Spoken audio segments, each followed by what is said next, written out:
పరమాత్ముడు నీ లోపల కొలువైపోయినప్పుడు.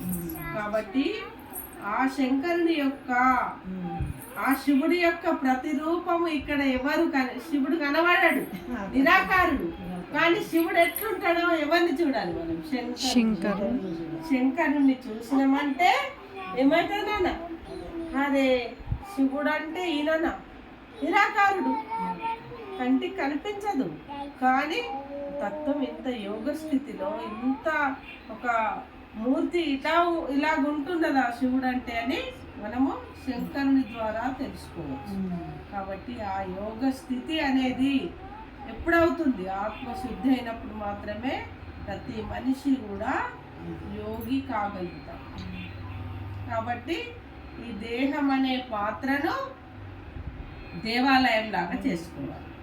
దేవాలయం లాగా చేసుకున్నప్పుడు లోపల పాలు అనే ద్రవ పదార్థం ఉంటుంది. మరి ఇక్కడ ఏం పదార్థము? ఆత్మ అనే పదార్థం. ఆత్మ అనే పదార్థము చాలా అద్భుతమైనది. దానికి ఎందుకు అద్భుతము అంటున్నా అంటే, ఈ దేహం అనే దేవాలయం ఏమైపోతుంది? ఇప్పుడు ఈ కలియుగ సంగమ యుగంలో మాత్రము అమరత్వాన్ని పొందుతుంది, సత్యయుగం పోతుంది. అందరు పోలేరు. 2.5 లక్షలు ఇక్కడ సూర్యవంశీయులు, 2.5 లక్షల మంది చంద్రవంశీయులు ఏకమైనప్పుడు మాత్రమే సత్యయుగ ఆరంభం అనేది అవుతుంది. మరి అప్పటిదాకా సత్యయుగ ఆరంభం అనేది కాదు. కాబట్టి ఈ యొక్క ఆకర్షణ అనేది ఈ కలియుగ సంగమంలోనే అవుతుంది.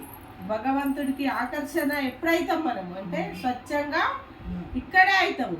మరి ప్రతి యుగంలో ఎట్లా అవుతాము అంటే జడత్వం, ఆత్మతోటి కనెక్ట్ అవుతాం. ఇక్కడ మాత్రం రియల్గా కనెక్ట్ అవుతాం. తండ్రిని చూసినామంటే ఆ శంకరుడే శివుడు అంటాం. అంటే శివ శంకరుడు అనే పేరు వచ్చేసింది.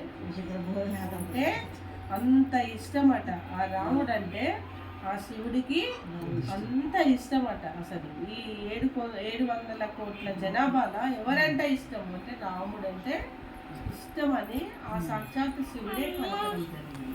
కాబట్టి మన దేహాలను కూడా అంత సాధన ద్వారా శుద్ధపరచుకోవాల్సిన అవసరము ఉండదు. కాబట్టి ఆత్మచింతనే పరమాత్మ చింతన, ఆత్మచింతనే పరమాత్మ చింతనగా తెలుసుకునే సమయం సాధన ద్వారానే ఏమవుతుంది? పూర్తవుతుంది.